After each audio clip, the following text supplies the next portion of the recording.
Yep, similar loadout, 4 and 2. Actually, no, hang on.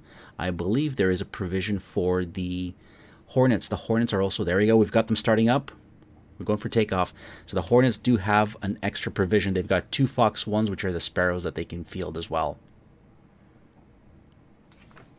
And there we go. We've got takeoff from Enjoy and Beef. Aircraft carrier takeoff. That's going to get you some points, guys. Navigation lights on the leader. The wingman just has to keep their eyes on the lead. F-15C Black Arrow up in the air. Climbing out of Sochi. Heading out for an intercept. Nighttime battle. Now, interestingly enough, Black Arrow has no navigation lights. Will he be a rover? But looks like there is... he's not by himself. No, he's got Gatling taking off with him. So are they a two-ship rover team? Because neither one of them is using any sort of navigation lights. Guess they're counting on data link to figure out who's where and who's who. F-18s are on their way.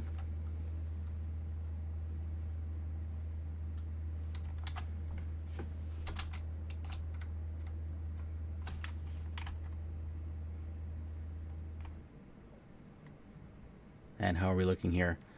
There you go. The F-15s climbing up high. F-18s are out from the aircraft carrier. And the F-16s have done a simultaneous takeoff from Anapa. Right? There we go. Let's take a look here. Yeah, there's Fargo and Kikaku. Steady flight. Nothing too aggressive. But they are forming up nice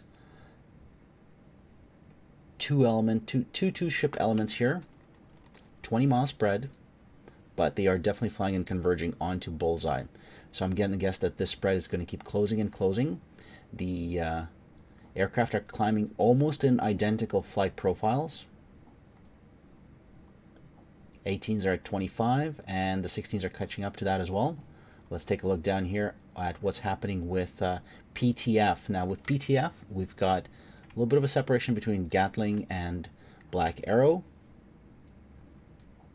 5.8 nautical miles, and they're spreading up. I'm going to guess they're going to set up a 10-mile spread.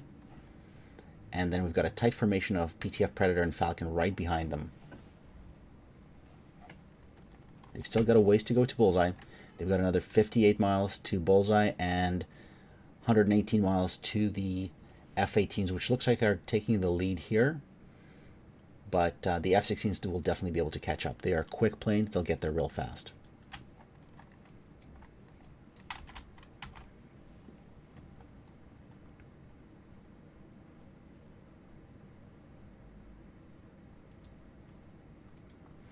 All right, so here's the question.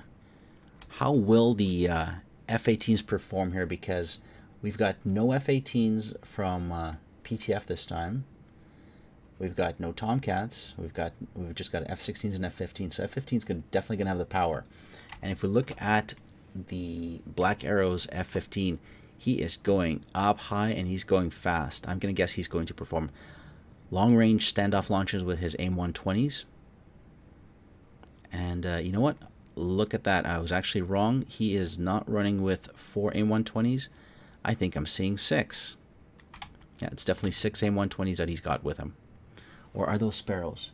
No, he's running 4 AIM-120s and 2 Sparrows, just like the F-18s. So those are the extra 2 Fox 1 missiles that the F-15 and the F-18s have in this mission.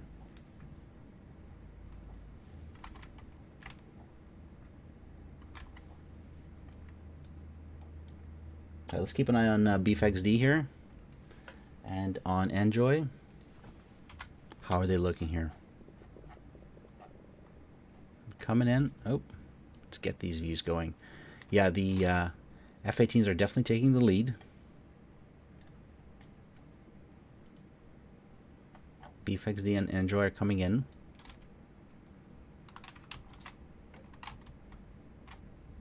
And Black Arrow is just blasting along at full speed. Now Black Arrow is passing 38,000. Black Arrow is basically the Tomcat of the situation here.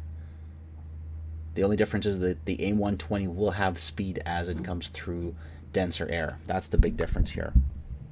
All right, Falcon 32, and Predator are at 33. So this is a high altitude entry into the battle. On the other side, Fargo and Kikaku have fallen a little bit behind the F-18s. About 10 mile spread, but they're slightly behind and slightly they're slightly above the F-18s. So that altitude and speed can definitely be traded around. But the F-18s are coming across transonic. They're at Mach 1.15. Going transonic will definitely add extra speed to your missiles, and that's where Black Arrow is counting on as well. I think this is going to be our matchup. Let's keep an eye on Black Arrow. Watching him and watching the F-18s. Something's going to happen, and it's going to happen between these two combatants. I think this is going to be our first launch of the night.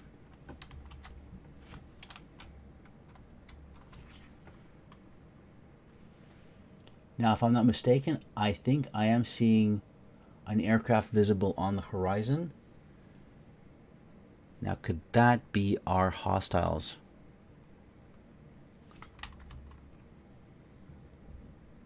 Yeah, they're definitely visible. I can see the, if you look real careful, I know it's low illumination, but you can see the F-18's afterburners. So here's a lesson for a nighttime mission, is you want to cut those afterburners so you're less visible. Coming in close, Enjoy is dropping altitude and peeling off. PTF Black Arrow is pushing. So Enjoy is doing something interesting here. Enjoy is dropping altitude. Why is he doing that? Why is Enjoy dropping altitude? We've got first missile launches from Black Arrow. They're on their way. Let's jump over to that missile and track it. All right, Black Arrow, where's your missile? AIM-120C. And looks like it's on Enjoy. There's an AIM-7M from BFXD on Black Arrow as well.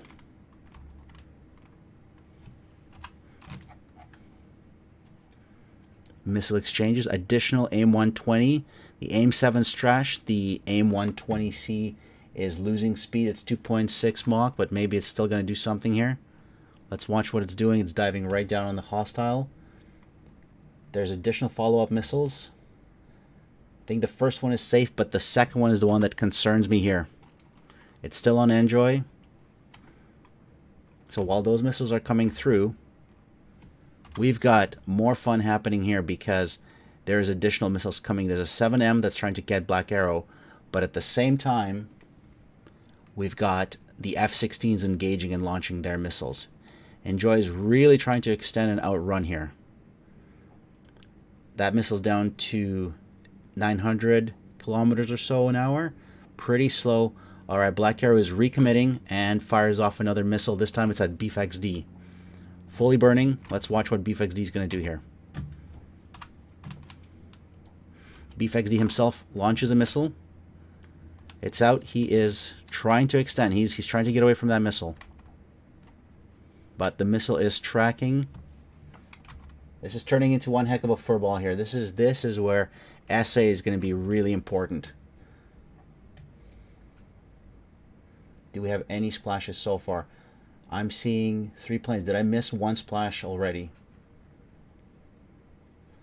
I see Black Arrow, PTF Predator, and Falcon as active, and someone's been splashed. I just missed a splash from somebody. Alright, missiles are fast and furious.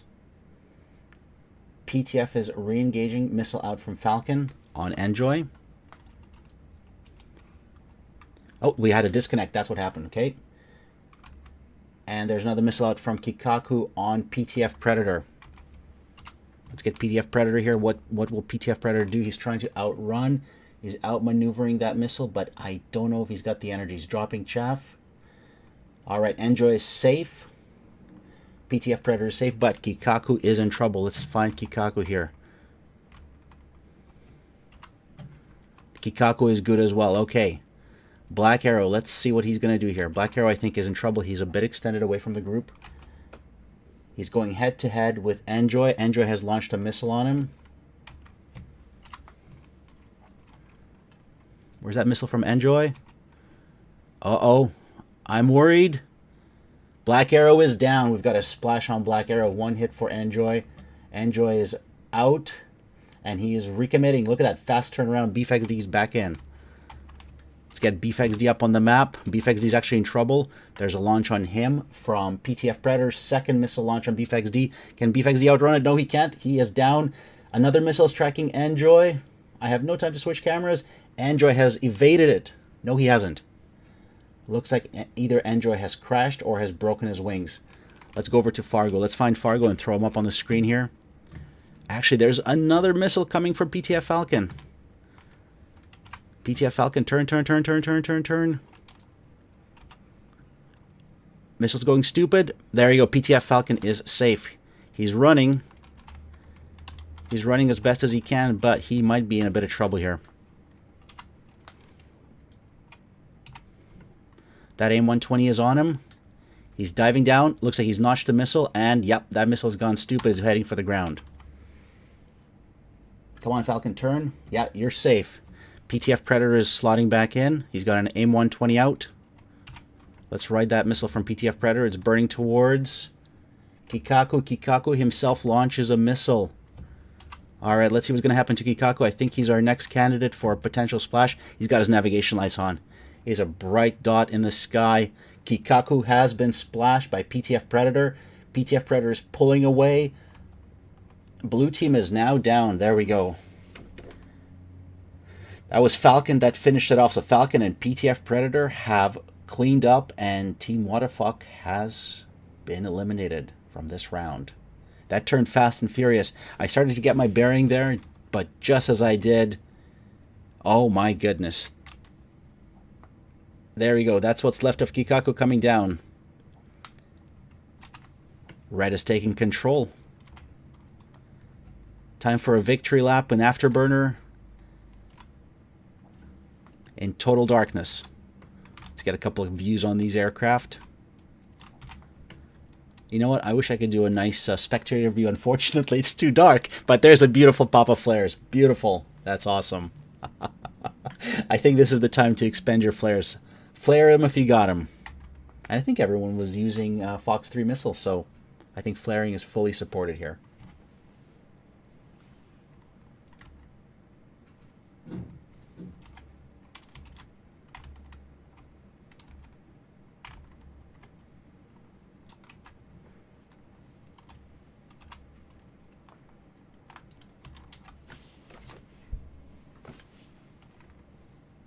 Let's see if they can find each other and form up. I would say probably turn on your navigation lights on now, guys. I think you're safe.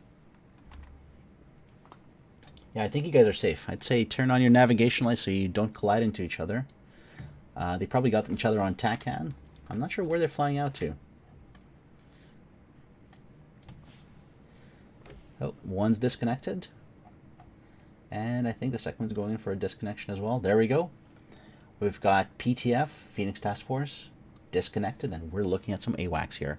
I'm going to go on mute and catch up with the Air Boss and find out what is up next, if we're going to get... Yep, I'll be right back. Stand by, everybody.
All right, everybody. So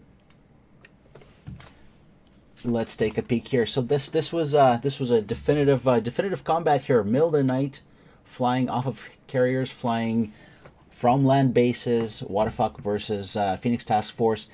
Now, 2 rounds is what we get here, and the reason for that is it is a point-based system, as I mentioned with ACES. It's not quite just who wins and who gets shot down. It's more of, well, who wins, who gets shot down, who lands, and who does the takeoffs from where. So you can actually earn more points with ACES for example, taking off from a carrier. So we're going to wait for the teams to jump on here, and we'll do a quick interview with everybody. Give it a couple of seconds here, and we'll get that going as well.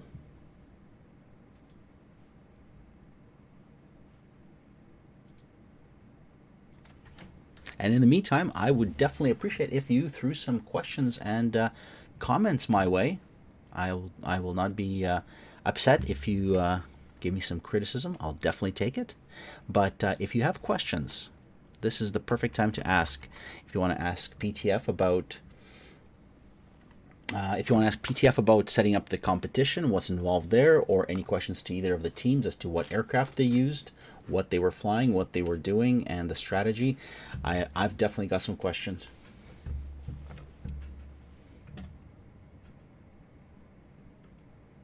Sounds good?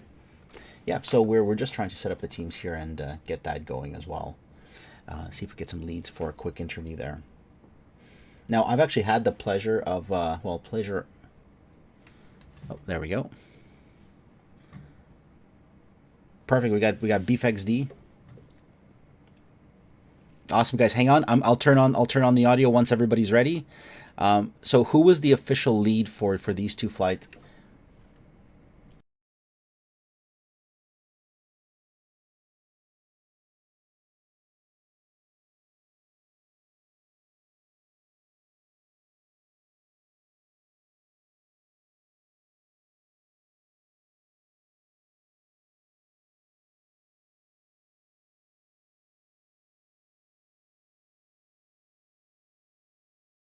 All right, guys. We're gonna try to do a bit of after flight commentary here from Beef and from Titan, as well as we've got Falcon here, and we've got M Hero 15, and just a little bit of a review of the flight, what happened, and what's the feedback. Stand by, everybody.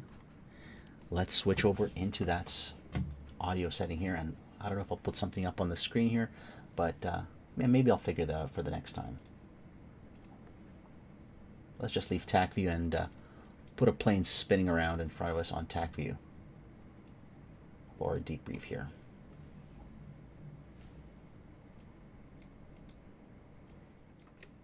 All right, I've got audio going. We've got Falcon Titan from PTF. We've got Beef XD from Waterfuck, and we've got our air boss M Hero 15. Guys, let's give a quick round of kudos to everybody, and maybe we'll go around real quick here. Maybe start with PTF, and tell us what you were feeling about before the flight, after the flight, and have you done ATO3 already, or is this your first ATO3 at night? This was actually our first ACES match that we have played, and we have been practicing on and off on the ATO3. But we know it's a difficult one. It's a different one. We have been practicing, yeah, but it was tough. It was really tough. We were pretty stressed out about it, especially with the team, the Vodafone guys. They're a pretty strong team, so we were a bit stressed. Awesome. So I could definitely see that there was organization from both sides. As I was mentioning a couple of times in the stream, I haven't had the pleasure to fly against PTF outside of maybe Growling Sidewinder and just kind of random fights here and there. But Beef, Team Waterfuck, I've had a pleasure flying against your silver team as part of VMFA, and I could see you guys having coordination, setting up those grinders as well. What was your plan going in? What was your observations on ATO3? Well, I believe the observation was that it was much harder than we thought. It literally came a little bit unprepared, and it shows. Fighting on deck on a dark notching was not really comfortable thing that we wanted to do, and we were kind of caught up pants down there. Yeah. Now, were you able to get any identification of aircraft based on their afterburners? Did that make any difference for either of the teams? Not on my part, at least. Yeah, I think most of the time we are just focused on instruments, looking at radars. You're flying in the dark. I think there was a couple of closures within about 1 or 2 knots from both parties, but I think the rest of it was standoff shots. Now, what about that Tomcat? What's the feedback there from PTF? What happened? We know what happened, but what do you think? Actually, we we Oh, I'm breaking up. Losing a little bit of audio there. Oh, there you go. Tighten your back. All right. uh, There you go. Tighten. I think we hear you. Try again. how do you read me? Yep. Loud and You're clear. live. You're back. Sorry. Actually, we came with the same plan that we flew. The F-14 was supposed to fly in the first round. We wanted to try him out, but uh, because of the problems associated with the latest Phoenix, we wanted to try the both the substitute, the F-15 and the Tomcat as well. Uh, but the thing is that the Tomcat itself, it still has a name, it has a terror. So we want to keep up with that, and I think it flew. It performed its part, and it was good. Yeah, I definitely saw Team Waterfuck start trying to outturn and dive right for the deck as soon as that first Phoenix came off of the Tomcat. I think I can't remember who was in lead there. I'd have to play it back, but as soon as that first Phoenix came off, the Waterfuck plane turned cold and went right for the deck from I think 25, 30,000 down to 7,000 as quick as possible. That's actually something that we saw. That I saw personally, spotted it first. When I was looking at the controls, I saw the burner there, and I was like, I think I see the F-14 in some burners. Then I was like, wait, what? And, no, that's a Phoenix launch on the right group. Dive guys. So yeah, a little bit input there to flying in the dark. Well, there was a question from Pana in the stream. Is it a big difference? Will you try flying in the dark for your own scrimmages? What's your takeaway? And was it fun? Definitely fun, but I don't know. Do I want to do it again? Really Uh, stressful. for, for me, I personally like flying the night ones. It is very different from the day flying. You're never sure where the ground is. I personally like it, and I would love to continue with it in the scrims. So it's a totally different experience that you can get in the DCS. Flying in the day is a different thing. Flying in night is a totally different thing.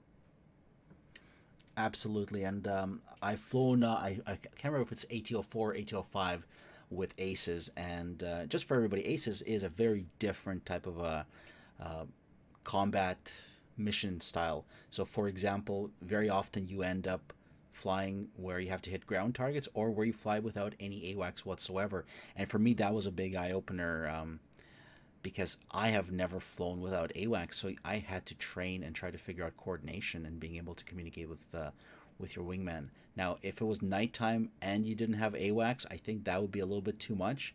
But as you said, changing the environment makes a huge difference. Yeah, definitely, and that was the basic premise to exploit all what DCS has to offer. So we try to get everything around that we can in the DCS, and we plan to continue with it and to involve more and more things and tasks that we can perform in flying. There was a question from the Pana in the audience here, and that is, was the rapid closure and the planes coming in really tight in the second round? Did that really lead to the match ending as quick as it did? Because it went from a standoff to a much closer up engagement. And the second question, and just respond as you guys see fit here. But the second question was the IR weapon employment. Do you think IR weapon employment would make a difference? Do we know? I don't think there is a difference in stats, but what do you think? Well, you definitely can see the booster easier. The smoke trail, although maybe the smoke trail is harder to see, but you could see the booster and flare, of course. But when it comes to Seeker seeing better, I haven't checked it, but I'm 95% sure that there's no change in code how it works in night or day. I think as far as the IR weapons are concerned, they have no effect on the outside as far as the day and night is concerned. Not much, shouldn't be much of a difference. That is the answer to the second question. This is my perspective. Shouldn't be much of a difference, either it is day or night. For the closure, maybe Falcon has a better idea. He was flying in the second round, so he'll have a better idea about that.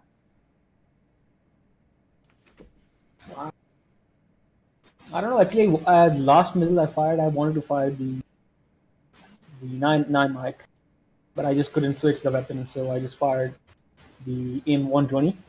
The target was very close. I was not sure it's gonna hit, but unfortunately, that guy just crashed into the sea defending the 120.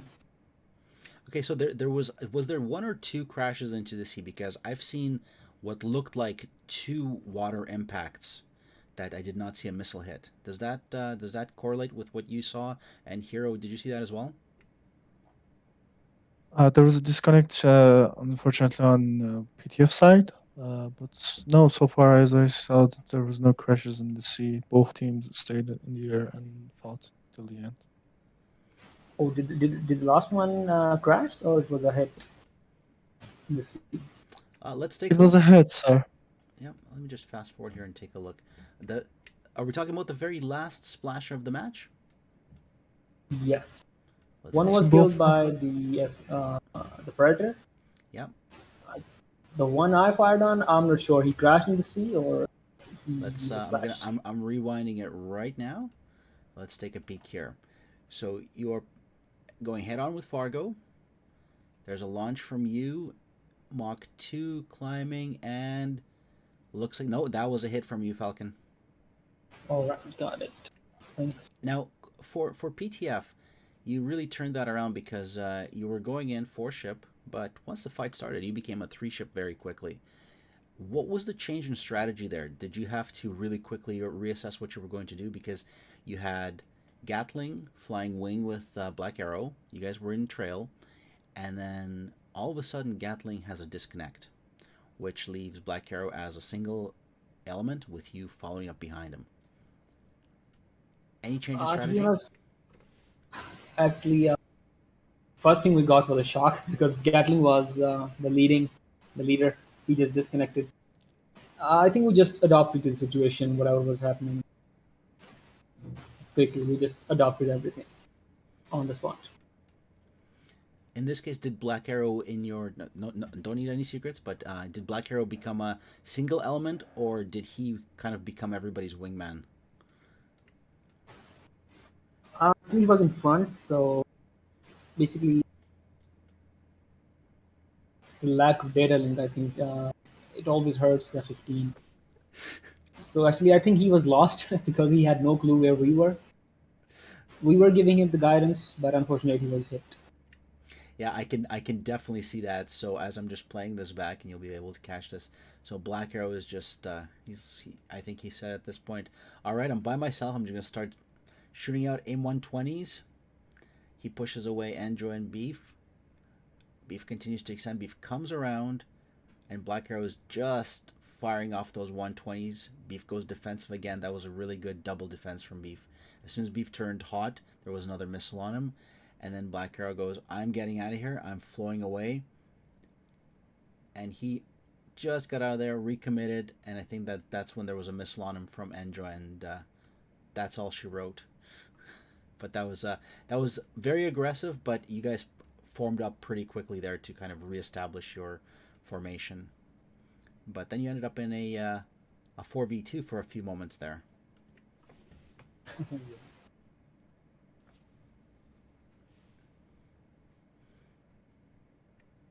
Now, did you guys also have data link sharing enabled between your aircraft to help out? Yeah. Yeah, but it was kind of lacking. We had a lot of issues and we lost a picture for like 5 seconds every now and then. And suddenly just pop up like at 10 now, nautical miles in front of us, like, oh shit. No, those are never fun. Yeah.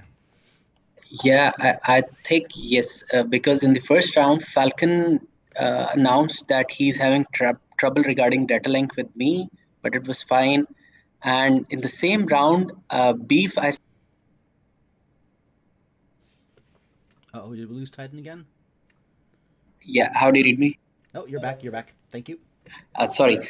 So in the first round again, Beef, I had locked you. I fired a missile. You were still there, and all of a sudden, I got the message that you're not there. I think you crashed or what. So yes, there was a lot of lag. I think there was some issue. Now, was it lag or was it the ground? Because I love giving lag the reason for the wins, but sometimes I want to share it with the ground because the ground is the ground has a special place in my heart.